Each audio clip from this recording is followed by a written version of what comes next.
नमस्कार दोस्तों, स्वागत है आपका मेरे इस चैनल में फिर से। अगर आप एक EPS 95 पेंशन धारक हैं तो आपकी पेंशन 1000 रुपये से बढ़कर 7500 रुपये बढ़ सकती है। इस पर क्या अपडेट है, समिति ने क्या कहा है, उसके बारे में हम आपको बताएंगे। देखिए, कर्मचारी पेंशन स्कीम EPS के तहत लंबे समय से पेंशन में इजाफे की मांग की जा रही है। ट्रेड यूनियन और पेंशन भोगियों की कई अलग अलग संस्थाएं लगातार सरकार से पेंशन राशि में इजाफा करने की बात कर रही है। EPFO ने साल 2014 में उन EPFO मेंबर्स पेंशन राशि में इजाफा करने की बात कह रही है। EPFO ने साल 2014 में उन EPFO मेंबर्स के लिए न्यूनतम गारंटेड पेंशन 1000 रुपये रखी थी, जो कम से कम 10 साल तक पेंशन स्कीम में योगदान करते हैं।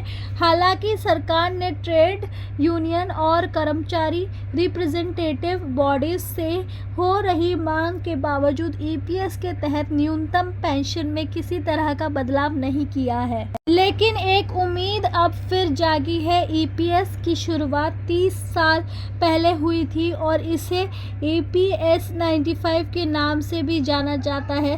संभवतः पहली बार किसी तीसरी पक्ष यानी बाहरी विशेषज्ञों द्वारा जांच की जाएगी।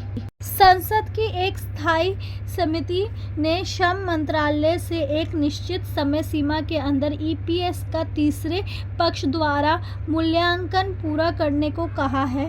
भारतीय जनता पार्टी के सांसद बसवराज बोमई के अध्यक्षता वाला पैनल चाहता है कि मूल्यांकन प्रक्रिया 2025 के अंत तक पूरी हो जाए।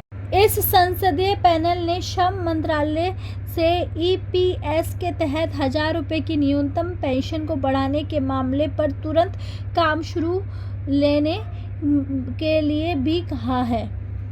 इस संसदीय पैनल ने श्रम मंत्रालय से EPS के तहत 1000 रुपये की न्यूनतम पेंशन को बढ़ाने के मामले पर तुरंत काम शुरू करने के लिए भी कहा है।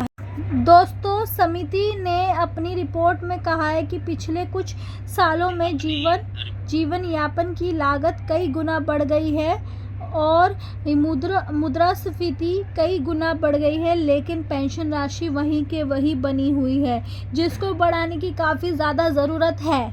देखिए, EPS की शुरुआत 1995 में हुई थी और इस स्कीम का मकसद रिटायरमेंट के बाद कर्मचारियों को एक स्थायी इनकम मुहैया कराना था।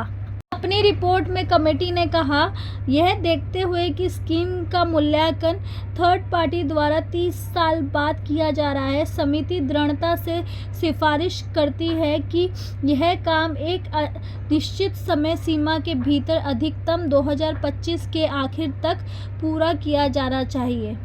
मंत्रालय ने कमेटी को यह जानकारी दे दी है कि इससे पहले थर्ड पार्टी रिव्यू की प्रक्रिया की जाए और काम भी चल रहा है। कमेटी को यह जो चीज़ है उसको समझकर आगे बढ़ना चाहिए और जो ये जो EPS पेंशन है उसमें हाइक कर देनी चाहिए। रिपोर्ट में आगे कहा गया है, 2014 का तुलना में 2024 में रहने की लागत में कई गुना बढ़ोतरी और अन्य संबंधित फैक्टर्स को ध्यान रखते हुए इस राशि में बढ़ोतरी पर गंभीरता से विचार करने की ज़रूरत है।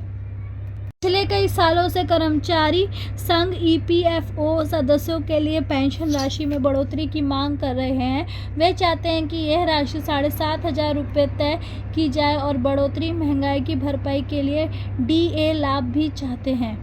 तो ये थी अपडेट EPFO से रिलेटेड, पेंशन हाइक से रिलेटेड, जो कि बहुत ज़्यादा इम्पोर्टेंट थी वो उन सभी के लिए जो नौकरी करते हैं। और इसके अलावा आपकी क्या राय है इसको लेकर कमेंट सेक्शन में ज़रूर बताएं। अब तक अगर आपने मेरे वीडियो को लाइक नहीं किया, लाइक कीजिए, शेयर कीजिए, सब्सक्राइब कीजिए, ताकि ऐसी वीडियो आपके पास तुरंत आ जाए। मिलती हूँ अगले वीडियो में, तब तक के लिए नमस्कार, हैव अ गुड डे।